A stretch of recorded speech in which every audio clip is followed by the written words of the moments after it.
Help the environment, caring for nature.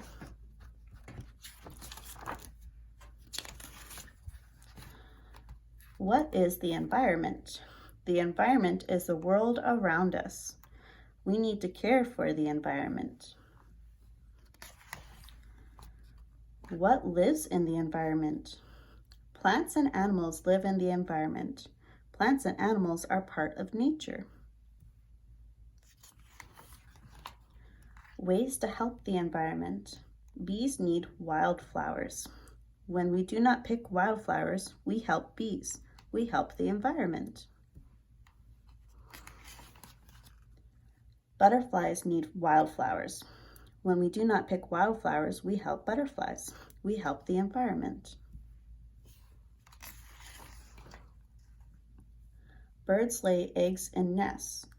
When we do not touch nests, we help birds. We help the environment. Birds need water to drink and wash. When we put water in our garden, we help birds. We help the environment. Litter can hurt animals.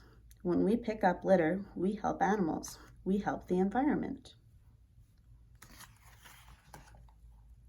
Wild animals need to be left alone. When we do not feed them, we help wild animals. We help the environment. We can care for nature. We can help the environment. How are they helping? How are these children caring for the nature? They're picking up the trash, all the litter. The end.